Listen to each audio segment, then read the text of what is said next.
epístola a Efesios. Si usted se habrá dado cuenta, regularmente siempre mencionamos Efesios.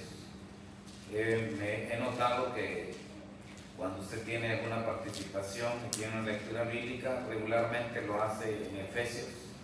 Y qué bueno. Se habrá dado cuenta entonces que todavía hay mucho que aprender, exprimir bien esta epístola. Y yo le aseguro que siempre vamos a encontrar algo nuevo, algo que bendice nuestra vida. Y que aun cuando lo hayamos escuchado, siempre el recuerdo, el refrescar esa palabra traerá una bendición. Muy bien, Efesios capítulo 1, versículo 7. Efesios 1, 7. Amén. Dice así la palabra del Señor, hablando de Cristo: en quien tenemos redención por su sangre, el perdón de pecados, según las riquezas de su gracia. Leámoslo todos juntos.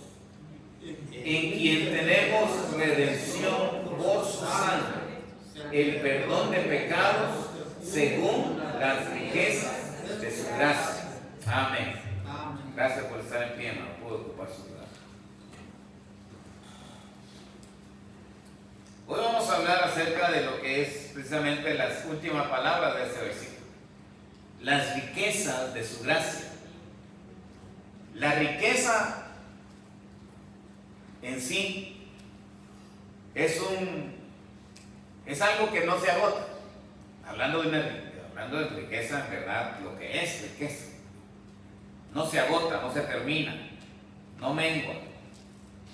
Podrá sufrir algunas cosas, pero la riqueza en sí siempre estará. Y hablando de riquezas, hay hombres ricos, ¿verdad? Hay personas, y las ha habido siempre. Dentro de ellos, la historia bíblica nos habla de Abraham. ¿Ha oído usted de Abraham? Amén. El primero de los patriarcas. Amén. Abraham llegó a tener una cantidad de ganado que ni él supo. ¿Se imagina? Llegar a tener una cantidad de ganado de diversas clases, habían de todo ahí, por miles. Murió el viejito y ni siquiera dio cuenta cuántos animales tenía. Los disfrutó en su momento cuando sacrificó, cuando preparó. ¿Se recuerda cuando llegaron los ángeles allá y le preparó unos panes y también allá una carnita? Lo disfrutó como pudo. Pero de ahí en adelante esta bendición se le multiplicaba al punto que nunca supo lo que tenía. Salomón, un rey que recibió la bendición de Dios para ser ungido, para ser nombrado, para ser puesto como rey, en su momento llegó delante de Dios y le dice en su petición: yo te pido, Dios, yo no te pido riqueza. Por cierto, ya la tenía. Entonces ya no quería más. Ya con lo que tenía era suficiente. Entonces le dice en su oración a Dios, en su petición: yo no te pido riqueza, yo no te pido más, porque ya tengo. Lo único que te pido es sabiduría para guiar a este pueblo. Eso sí. ¿Y sabes la reacción de Dios? Dios dice que se gozó ante esa petición. Fue tanto el gozo del Señor que lo motivó a multiplicarle la riqueza que no le pidió. Entonces se imagina, hermano, la riqueza de ese hombre, que no le pidió más a Dios porque ya lo que tenía era suficiente, ya. Él sabía la historia de Abraham, así que dijo: a mí me va a poder pasar lo mismo de Abraham. Se murió y nunca supo, yo estoy en la misma condición, yo soy el rey de acá. Salomón, en toda su sabiduría, eso fue lo que aquí sobresale. Dentro de la sabiduría, Salomón no pidió más riqueza, pidió sabiduría, pidió inteligencia, pidió integridad, pidió un carácter suficiente para poder guiar al pueblo. ¿Y lo alcanzó? Lo alcanzó. Tanta fue la hermosura de su sabiduría que Cristo lo halaga, que Cristo lo recuerda. Y dice, nadie como Salomón para vestirse con tanta hermosura sabia, hablando de su sabiduría. Ni antes ni después, o sea que en eso fue rico, únicamente él, nadie más ha sido así. Y así podemos hablar acerca de las riquezas. Las riquezas hacen grande al que las posee. Las riquezas le dan seguridad al que las posee. Les dan confianza. Le dan un carácter. Y hay de ricos a ricos, ¿verdad? Que dependiendo de su riqueza también son tan bondadosos y qué bueno. Y otros que no son tan muchos. Sus bondades se las reservan. Pero bueno, ahí es otro asunto. Estamos hablando de la riqueza que hace que el hombre tenga confianza, tenga seguridad, tenga una vida tan segura, tan confiada, tan suelta, tan libre, tan en paz. ¿Ha visto usted una clase? O sea, por lo menos se imagina usted tener una vida de rico.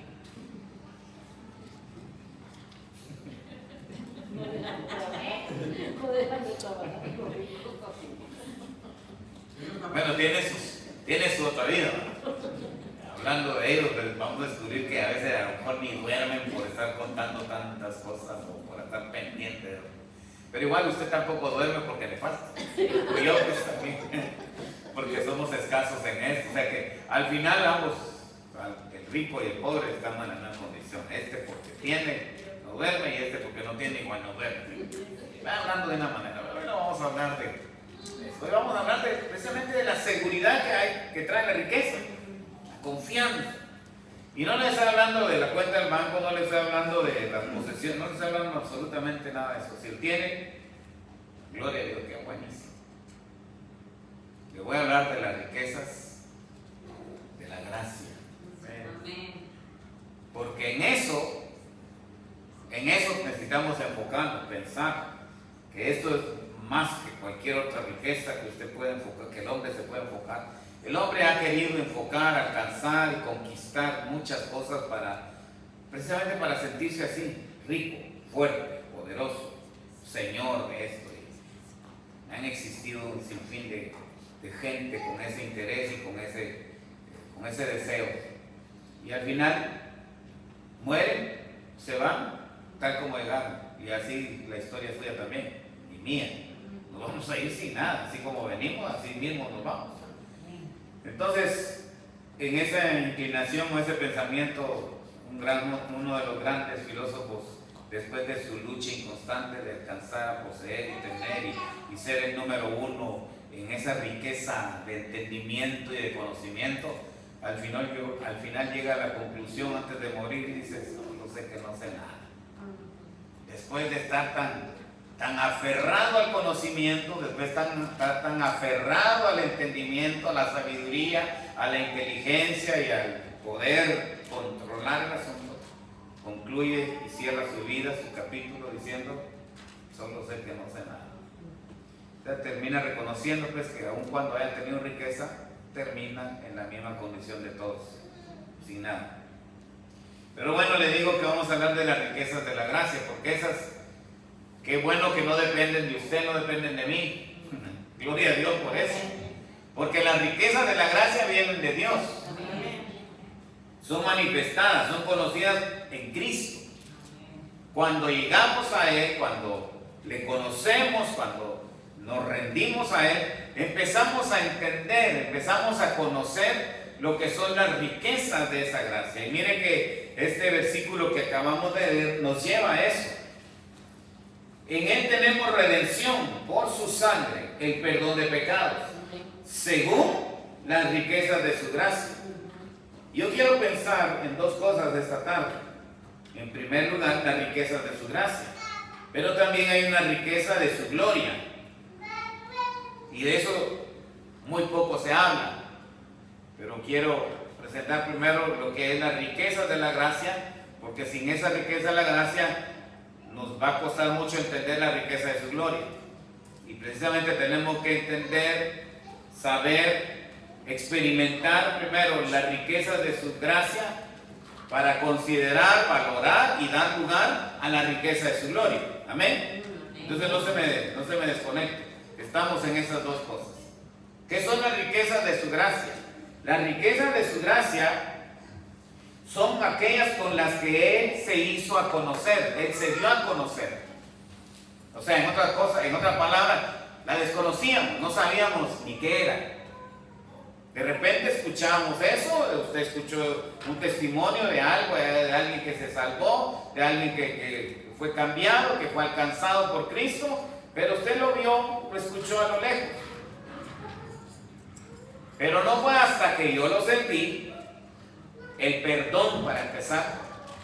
Mire que por lo menos hay tres cosas que pensar en cuanto a esto. Número uno, dice ahí en capítulo 1, siempre en Efesios, capítulo 2, versículo 1, dice que Él nos dio vida a nosotros cuando estábamos muertos de nuestros delitos y pecados. Ahí empezamos, y tal vez no es el principio, pero igual es un primer punto de esta tarde, para considerar cuál fue esa gracia en la cual se reveló, en la cual se identificó, en la cual hizo acto de presencia en mi vida. Me dio vida cuando estaba muerto en delitos y pecados. Amén. Mire, hermano, cuando usted escuche algo, no de mí, si lo que es la palabra de Dios, alegre, celebre, con un amén, con un gloria a Dios. Ese amén, ese gloria a Dios no va a ser para mí. Yo se lo pido para la gloria del Señor. Y para saber si esto le está edificando, usted lo está entendiendo. Pero mire, dice que cuando estábamos muertos, o sea, cuando ya no había esperanza, porque ¿qué esperanza hay para un muerto? Hablando físicamente. ¿Qué hay? ¿Qué fruto hay? ¿Qué ganancia hay de alguien que está encerrado en una caja? Y nada, más que de la funeraria, que se va a encargar de llevarlo y hay que pagarle. Pero de ahí en adelante ya no hay ganancia, ya no hay trabajo, ya no hay acción, ya no hay vida. Y en esa condición, la palabra nos presenta a usted y a mí, así, en esa condición de muertos, fuimos encontrados por Cristo. Y dice, y Él nos dio vida. O sea, el autor de la vida y el conocedor que, plano, ese cuadro en el cual ya describí, no había nadie más que Él para cambiarlo. Y en verdad no hubo nadie más, y ni habrá. Solamente Cristo da vida. La religión, la palabra, aquello y lo demás, de eso olvídese, eso no produce. Podrá sonar bien, podrá escucharse bien, tendrá algunos buenos argumentos, pero si Cristo no está en el centro, si Cristo no es el que hace la obra, hermano, definitivamente vamos a permanecer en esa condición de muertos en nuestros delitos y pecados. Pero gracias a que a Él nos vio y tuvo misericordia de nosotros, dice que nos dio vida, nos resucitó, en otras palabras. Y de estos cuadros veremos algunos en la Biblia. Ezequiel ya nos mencionaba, Ezequiel 33. ¿Ha escuchado usted el Valle de los Huesos Secos? Platicábamos de eso con una de mis nueras, mi hija, no recuerdo, porque la cosa que estábamos hablando en la casa. Porque en otra ocasión, antes de Ezequiel, allá cuando el profeta Elías dice que murió, le profetizaron que sus huesos iban a dar vida. Dios le dijo, hasta tus huesos van a dar vida. Y de repente hubo algo por ahí, no recuerdo exactamente, perdón que no tengo clara la historia, el asunto que un personaje hubo ahí y rodó y cayó precisamente donde estaban los huesos del profeta, y al nomás tocar los huesos, aquel muerto resucitó, tuvo vida. Aleluya. Así, si no me lo creen, va a la palabra, y si a la palabra no le creen, eso ahí es problema suyo.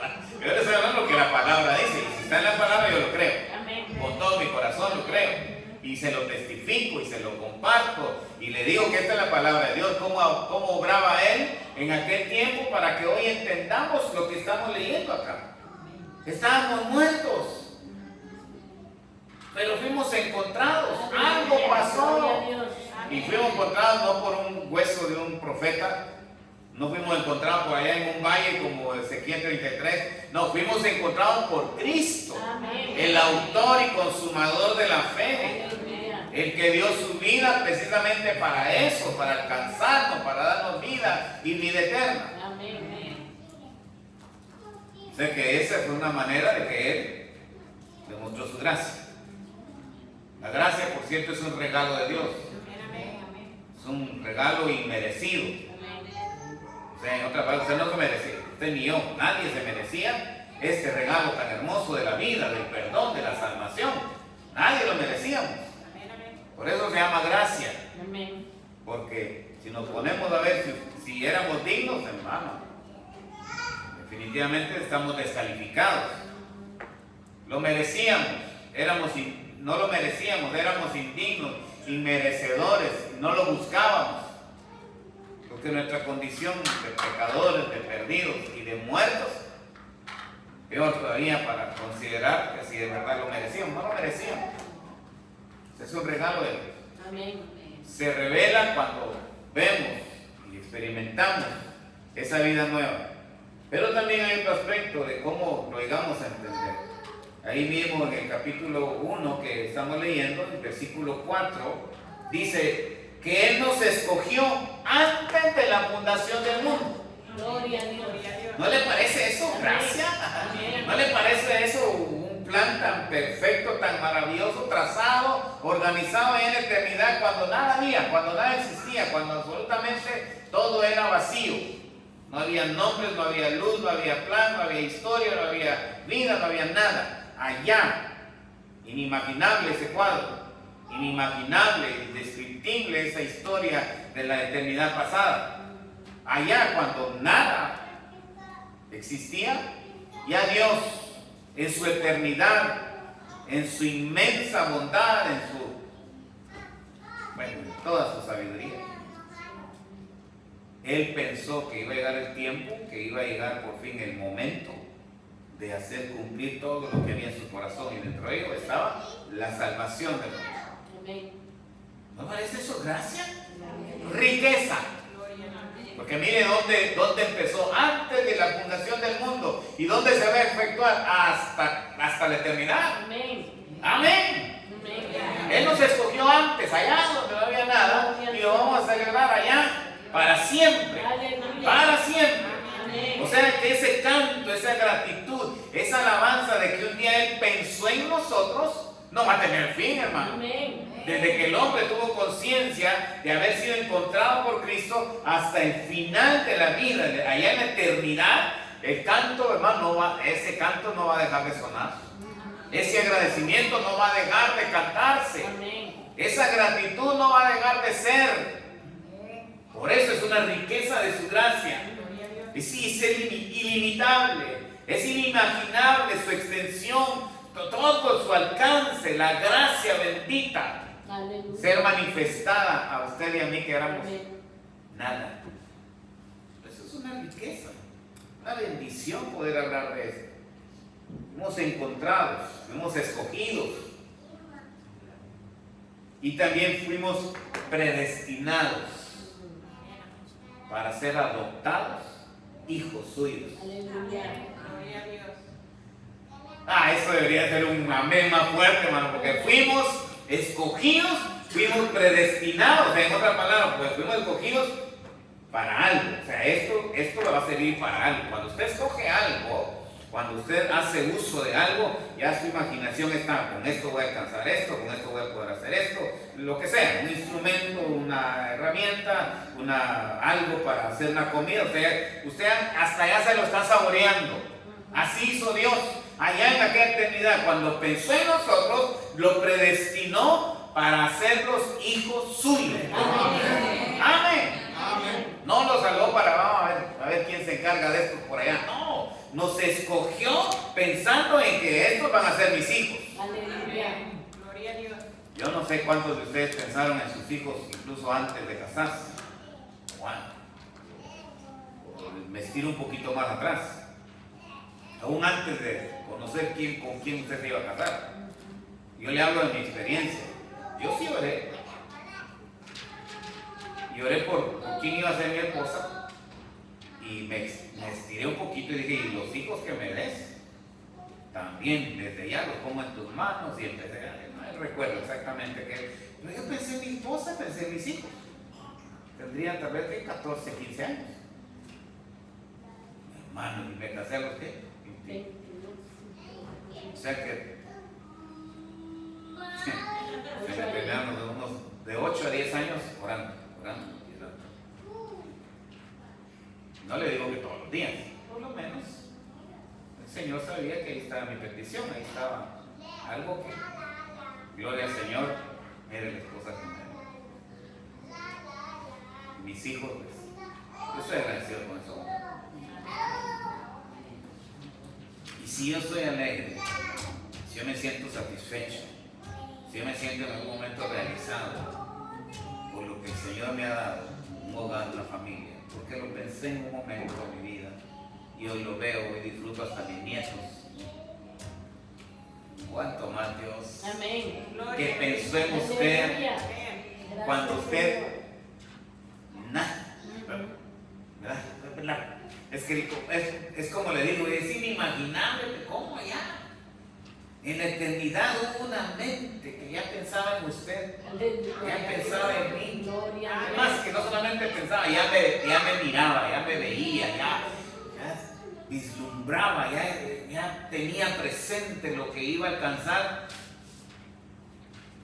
Con vacía, con navarrete, con coco, con moya.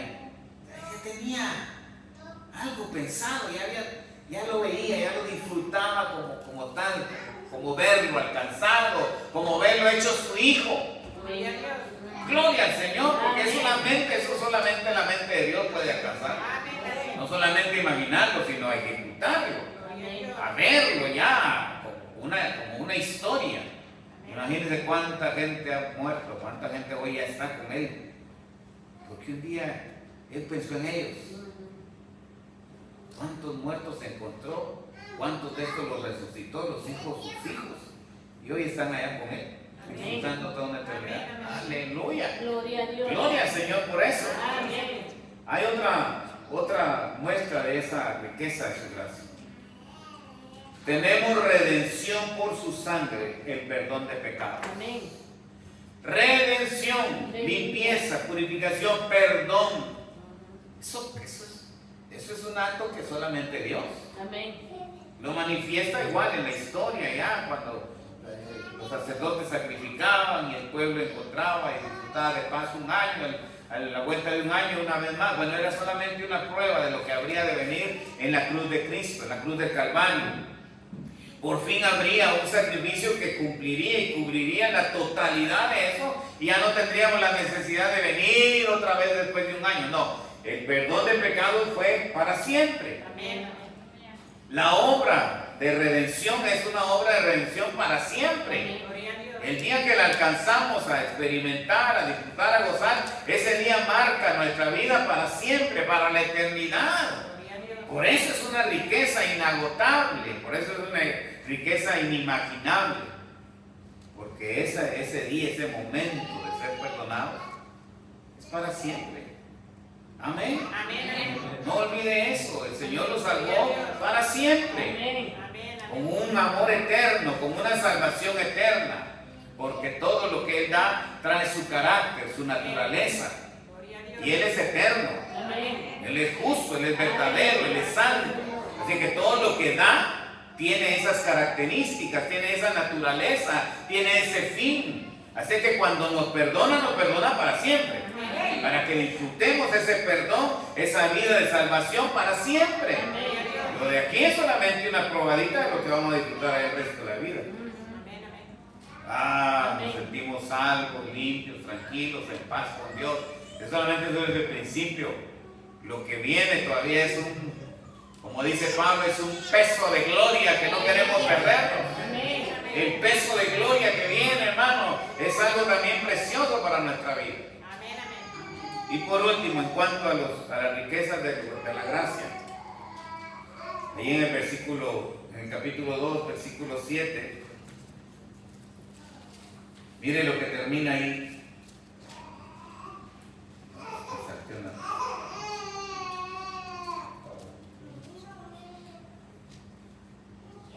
Por gracia sois salvos. Efesios.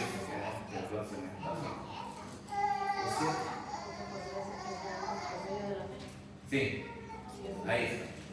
Gracias. Por gracia sois salvos. Leíamos nuestra lectura al inicio de nuestro servicio, que Él nos salvó no por obras humanas, no por medio, no por un esfuerzo que usted y yo podíamos llegar a hacer. Oiga, la palabra de Dios es lo que nos está presentando. Él nos salvó con obras que solamente Él pudo hacer. Y definitivamente, hermano, no hay nada comparado con lo que Él ha hecho. Él nos ha amado hasta la muerte. ¿Hasta dónde ama usted? Condicionalmente, si le conviene, si le va bien, dependiendo de esto, si me gusta, si no me desespero, si no me aburro muy rápido, y bueno, hay muchas cosas que condicionan el amor. Pero Dios, sabiendo quién somos, porque Él nos amó no por lo que éramos, a mí no por lo que teníamos, sino por lo que éramos. Bueno, no teníamos nada. ¿Qué le podíamos ofrecer? Nada. Así de que la palabra que leíamos dice ahí en Tito, que Él nos salvó no por obras que nosotros pudiéramos cumplir, porque aún nuestras obras, por más buenas que sean, son como trapos de inmundicia, no sirven, no funcionan, no llevan a cabo absolutamente nada, no impactan, no sorprenden a Dios, no provocan nada en el cielo. Las buenas obras no funcionan para nada, porque van de acuerdo a mi interés, a mi egoísmo, a mi orgullo, a lo que yo soy. Entonces no funciona. Pero sí somos salvos para hacer buenas obras. Esas sí cuentan, gloria a Dios. Pero antes de ser salvos, nuestras obras no cuentan para nada. Y gloria al Señor, dice que por gracia somos salvos, no por las buenas obras, por gracia. Y esa gracia nos salva. Esa gracia nos hace permanecer en ese estado de perdón siempre, permanentemente, de aquí al cielo, de aquí a la eternidad. Ya, allá, gloria a Dios, por fin, una salvación total, completa. Pero eso empieza aquí. Eso, empecemos a disfrutar acá, porque esas son las riquezas de su gracia. La riqueza de Dios es mostrada en que usted sea salvo. No solamente para los domingos. Usted sea salvo siempre. Para siempre. Pero quiero pensar también, como le dije al principio, en lo que son las riquezas de su gloria. Porque podríamos seguir, y hay más por qué seguir en las riquezas de su gracia, porque ahí nos gozamos, porque es lo que Él nos ha dado, es lo que Él ha hecho, para que lo conozcamos y para que sepamos quién es Él. La riqueza abunda. Le dije al principio que eso no se agota, eso no termina, eso no tiene un límite. La riqueza, el viniendo de Dios, esa riqueza, hermano, va brotando. Él se va manifestando y tiempo nos va a faltar para que aquí en la tierra conozcamos realmente todo lo que Él es. Porque si en verdad entendiéramos, más esta mente fuera capaz de entender a plenitud, porque esa sería la meta, o es la meta, la vida cristiana sería totalmente diferente. Usted y yo seríamos, hermano, ni la sombra de lo que somos. Seríamos tan firmes, tan fuertes, tan determinados en nuestra fe. Pero bueno, que el Señor nos ayude. Porque al final ese es el propósito. Dice la palabra de Dios que hasta que todos lleguemos, ¿te acuerdas del estudio que tuvimos del jueves? uno de estos jueves, hasta que todos lleguemos a la altura, a la plenitud de la mente de Cristo. Nada más y nada menos. Pero ¿qué pasa? Ay, hermano, a mí no se me queda nada. Yo con esto ya. No hay un esfuerzo, no hay un ánimo, no hay una intención, no hay una inquietud, no hay algo que nos provoque así, hermano. Yo se voy a decir, pero en el nombre del Señor yo me levanto, estudio, aprendo, aplico y hago de todo lo viniendo de Dios. Hay una riqueza de gracia, hermano. Hay una riqueza de gracia y hay que conocerla, hay que gozarla, hay que experimentarla, hay que explotarla, hay que conquistarla, es para nosotros. Es para nosotros. Yo le aseguro que hay una ilustración por ahí. Hay una ilustración por ahí que leí, que escuché, cosas así.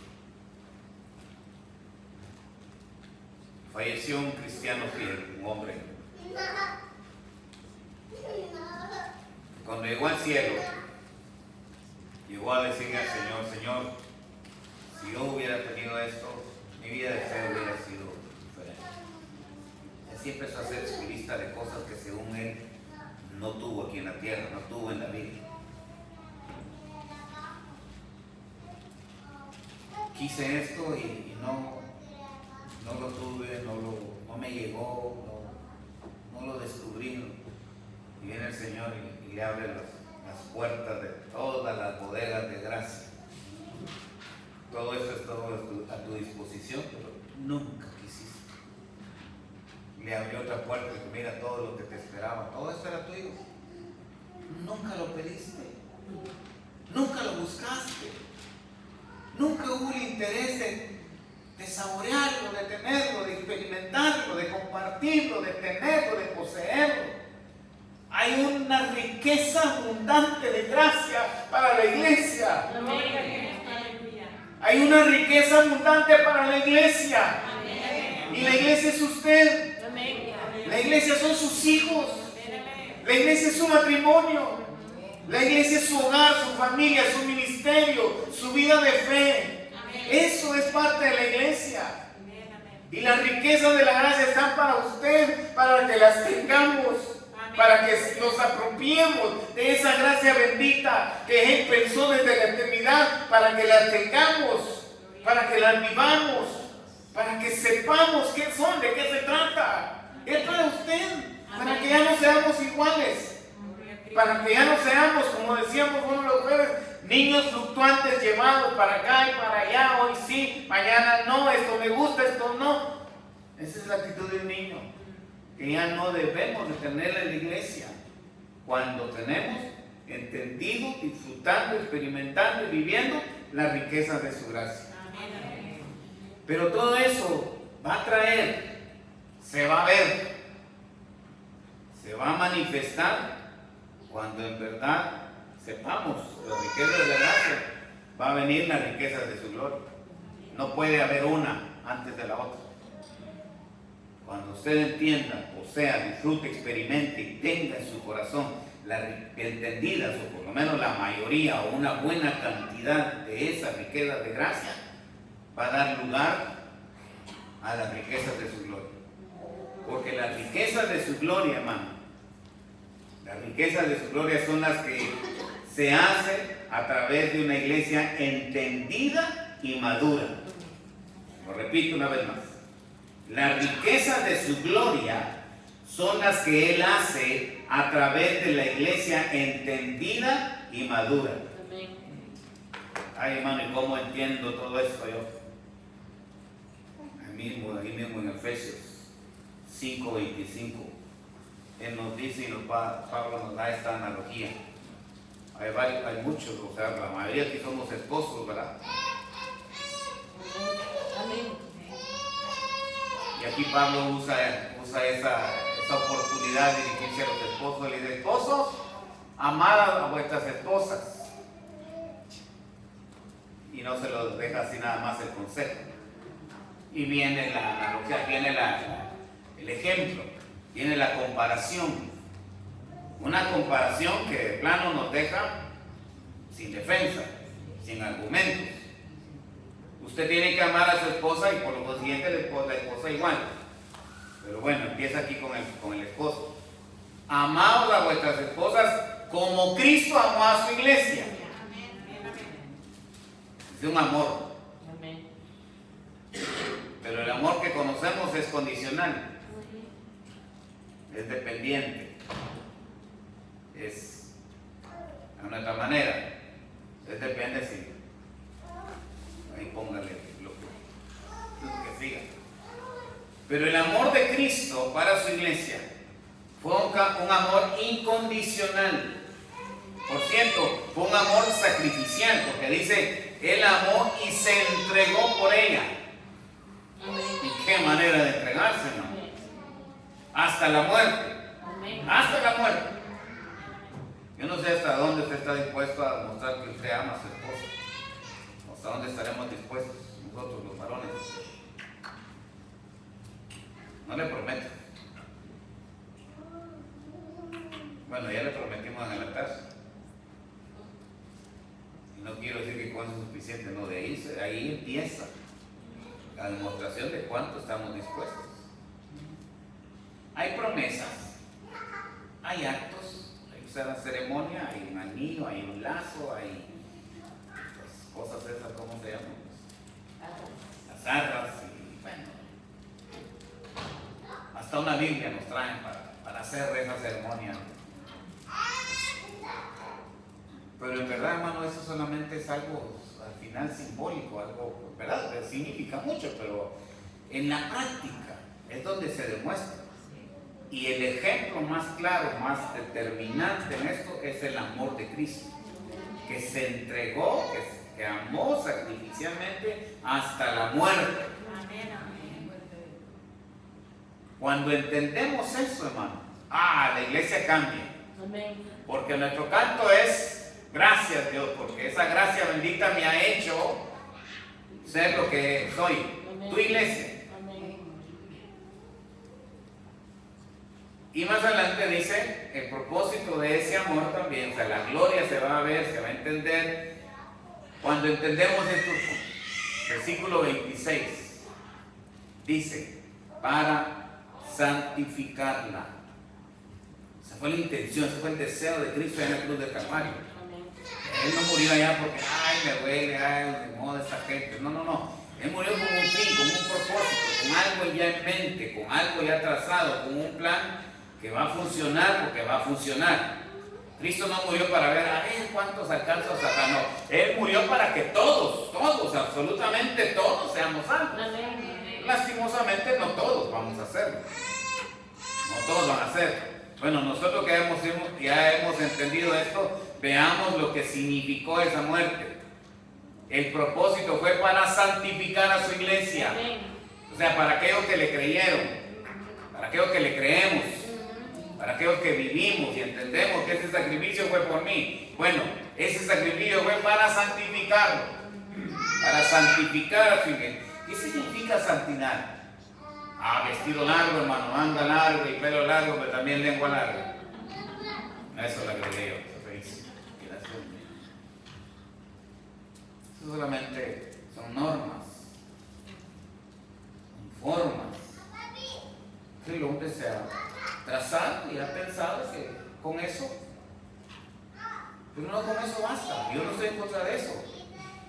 Eso es convicción, eso es libertad, eso es una manera, un modo de testificar. Y qué bueno, pues, gloria a Dios, cuando eso viene del Espíritu Santo, hay libertad, hay gozo, hay paz, hay una vida. Pero no lo es.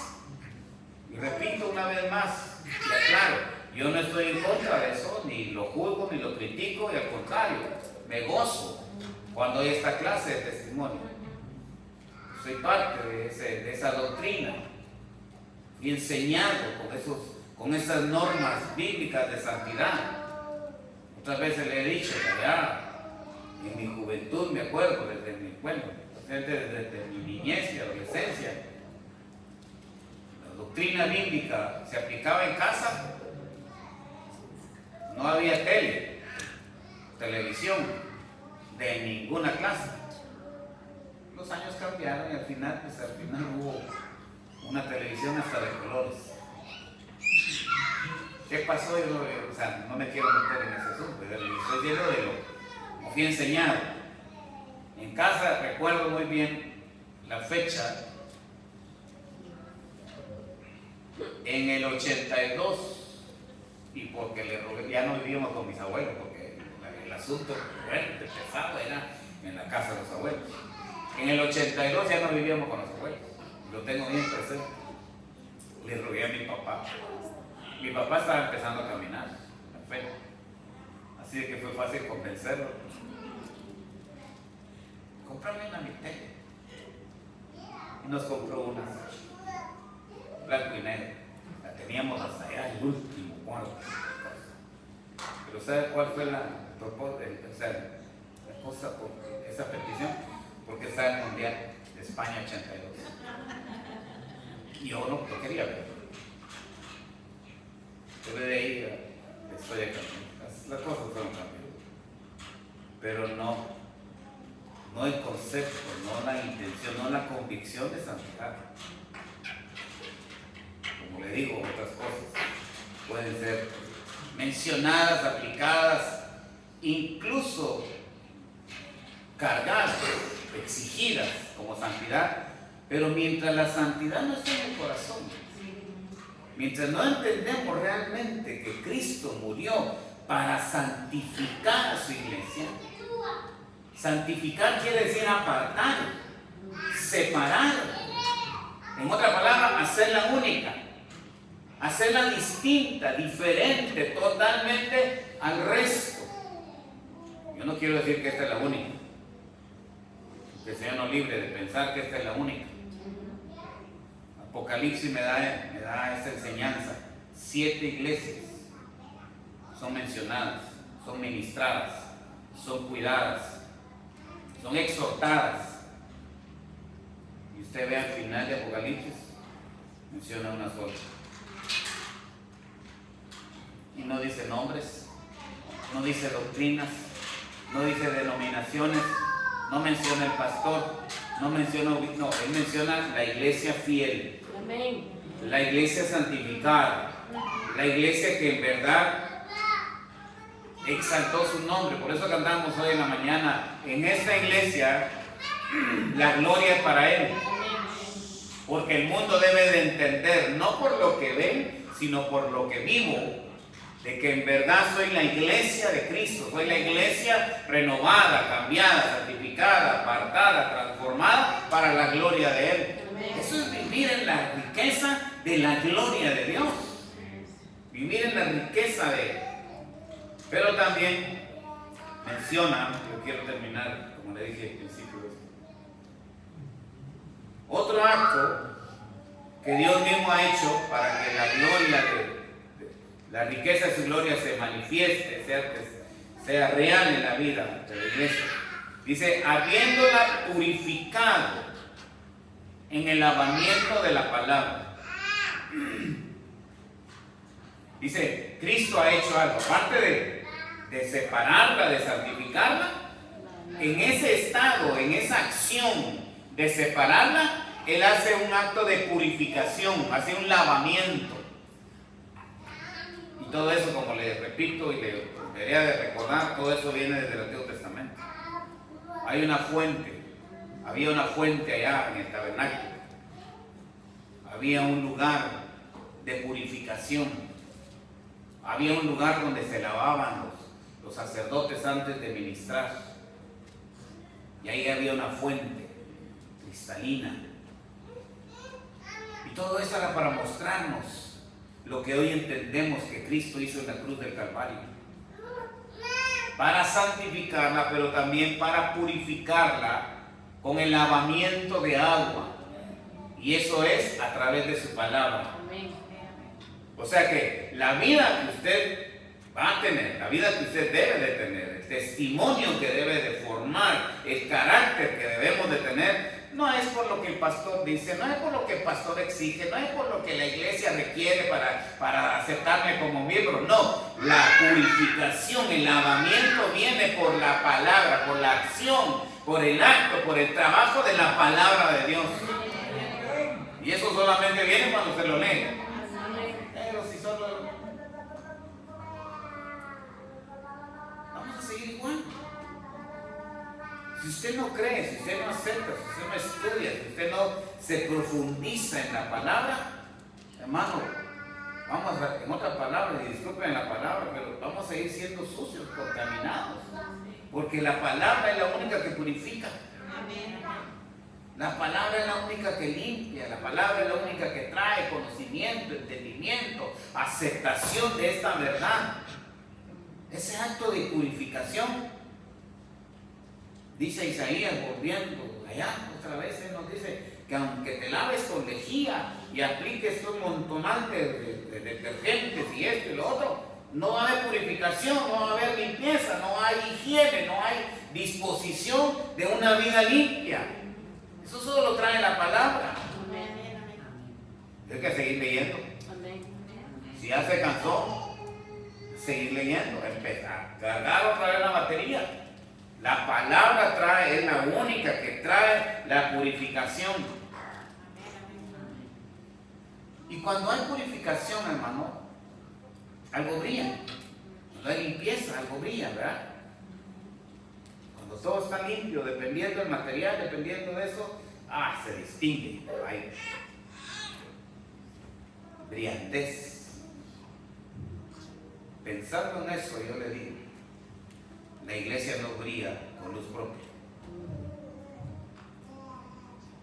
La iglesia es como la luna. Parece que la luna, qué bonita, mira cómo. No tiene luz propia. Estas brillan de acuerdo al exceso, a la conexión con el sol. O sea que cuando la luna está medio opaca o que las nubes la taparon, no es porque se le fue la luz, es porque el sol dejó de tener contacto. A veces que la luna ni aparece, porque no estuvo conectada, no tuvo conexión directa con el sol. Pero cuando la luna se alinea y se pone en una posición donde el sol le pega con una luna llena, una luna belleza, una belleza, la luna dice la jugo, no la palabra. Los de Guatemala me entendieron. La luna de Xelajú es una poesía allá de Guatemala, de un lugar, departamento. Y según cuenta la historia, que solo ahí brilla una luna tan única, tan especial, que está en una historia. Pero al final yo creo que en El Salvador también sale la luna, ¿verdad? En Honduras de igual forma, y en México no se diga. Dicen que como México no hay dos, definitivamente tiene que haber uno. Pero la iglesia no brilla con luz propia. La iglesia no brilla por el pastor, por la música, por el canto, por la programación, por las actividades que hay. Eso alegra, eso dicen, eso motivan, eso. Qué bueno, no estoy en contra de eso. Pero si la iglesia no está purificada, no está limpiada, no está lavada por el efecto, la palabra, el poder de la palabra que da vida, hermano, nuestras acciones van a ser, como ya la palabra ha dicho, trapos de inmundicia. No sirve. ¿Ustedes se recuerdan la historia de Jesús cuando llega a la higuera buscando frutos? Llegó, buscó, pero dice que no halló frutos. Pero estaba llena de hojas, y verde, esplendorosa, belleza de planta. Tendría que haber fruto. Era el tiempo, porque si no, Jesús no busca. Era el momento de tener fruto, pero si no, Jesús no, ¿para qué se acercaba si no era la temporada? Pero de acuerdo que como estaba verde, estaba llena de hojas, buscó fruto, pero no lo halló. Así hay muchas iglesias y así hay muchas vidas llenas de actividades, llenas de esto, llenas de lo otro, y hacen esto, yo no estoy en contra de eso, le digo. Lo importante aquí es el fruto del lavamiento. Cuando estamos lavados con la palabra, eso da lugar al fruto. Eso da lugar a un fruto saludable, sabroso, digno de Dios. ¿Por qué? Porque es la riqueza de la gloria de Dios. Cuando hay riqueza en la gloria, hay fruto abundante, hay fruto sabroso, hay fruto digno de que esto se disfrute, de esto nos gocemos, que de esto traigamos una alegría, una celebración, un canto, una alabanza, cuando en verdad somos lavados en la palabra bendita. Porque esa fue la intención del Señor. Pero termina ahí esta porción de la gloria, de la riqueza de la gloria. Dice que Él hizo todo esto con una intención, con un fin, con una meta, con algo alcanzado, con algo que Él la ve como algo ya realizado, algo hecho, para presentársela a Él mismo. Hablando de la iglesia, lo que Él hizo por la iglesia. Se entregó, la amó, la santificó, la purificó, la apartó, la hizo digna, no para que otro la luzca, no, para presentársela a Él mismo. Amén. Las bendiciones, la vida cristiana en sí es una vida de gloria para Él. ¿Sabe por qué? Porque Él mismo ha hecho posible todo esto para que la gloria sea para Él, para presentársela a Él mismo, una iglesia gloriosa. No una iglesia media brillante, no una iglesia medio triunfante, no una iglesia débil, no una iglesia dudosa, no, una iglesia firme, fuerte, convencida de lo que es, convencida que lo que vive es porque Dios se lo ha dado, porque ha alcanzado ese testimonio, esa vida, esa experiencia por lo que Dios ha hecho. Y termina diciendo, una iglesia gloriosa. ¿Cuál es la característica de esa iglesia gloriosa? Sin mancha ni arruga. Ah, qué bonito es cantarlo, ¿verdad? ¿Quiénes son los que han venido? Dice el canto. ¿Hacia dónde marcharán? De pureza van vestidos, ropas blancas llevan ya. ¿Quiénes son? Ah, esa es la iglesia. Fiel, sin mancha ni arruga. Qué bonito se oye, ¿verdad? Ah, para muchos es el himno lema, para muchos es el himno preferido, para eso el himno bendecido. Pero en la experiencia diaria, sin mancha ni arruga. Vea que aquí ya es una iglesia que ha sido lavada, que ha sido santificada, que ha sido purificada, que ha sido esto, que ha sido otro. Pero de repente, como todavía seguimos siendo humanos, surge por ahí una manchita y una arruga. Eso habla de descuido. Porque usted puede traer la ropa a lucir, la que no sé si la boda o fiesta, y nos lucimos. Venimos impecables, venimos olorosos, venimos que wow. Pero de repente, usted no se propuso, un descuido. De repente, por ponerse la pluma acá, ¿le ha pasado? A mí sí. O de repente allá, alguien lo saludó y lo abrazó, y él también traía un vestido tan refulgente, tan Dios, y le manchó con esa brillanteza. Y yo no quería eso, pero bueno, un descuido, una mancha. Le estoy hablando de cosas así, accidentes. Desatendemos muchas cosas. De repente nos sale una ruda. ¿Cuántos traen ropa arrugada? Yo le aseguro que usted busca su ropa ahí donde la tiene y le pasa, el Dios le pasa, le da un detalle con la plancha. Pero casi no, claro, hay excepciones. excepciones y son entendibles. Hay apuros, hay contratiempos, hay una cuestión que de plano así me lo llevo, que acabo llevo saco. A mí me ha pasado, por eso le digo, no pude planchar la camisa, bueno, el saco lo tapa todo. Pero delante de Dios no hay arruga, no puede taparse. Y algunas veces hay arrebatos, hay momentos.